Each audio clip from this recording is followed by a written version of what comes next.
Bonjour, je m'appelle Marianne Lié, je suis vétérinaire et je travaille à la faculté de médecine vétérinaire.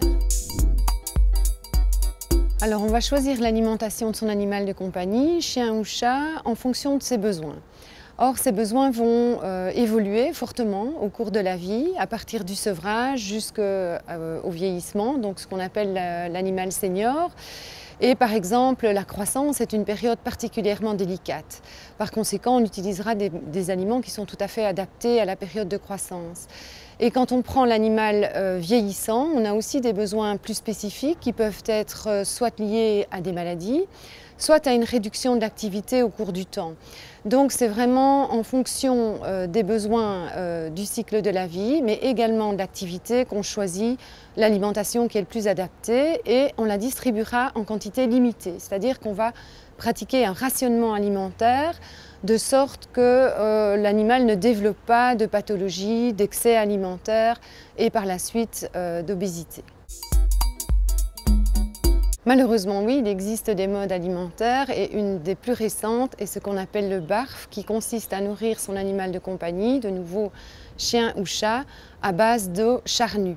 Alors c'est une technique qui n'est pas sans danger, puisqu'elle peut entraîner notamment des conséquences bactériologiques et également métaboliques. Alors d'un point de vue pratique, ce que l'on peut voir en clinique et ce que les vétérinaires voient actuellement, c'est la réapparition de pathologies qui avaient complètement disparu, comme le rachitisme, comme l'ostéofibrose ou des problèmes de décalcification. C'est particulièrement dramatique chez les animaux en croissance.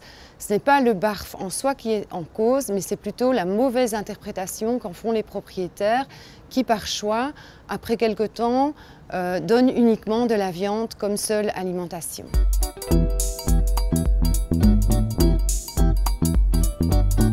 Oui, malheureusement, en Belgique, on a 35% de chiens et chats en surpoids et c'est un chiffre qui augmente tous les ans.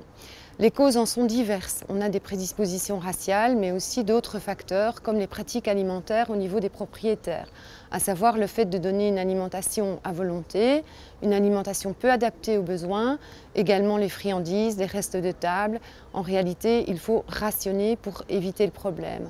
On a également des facteurs qui sont liés à l'animal comme la stérilisation et la sédentarité. Tous deux diminuent les besoins énergétiques des animaux et vont donc prédisposer à l'obésité.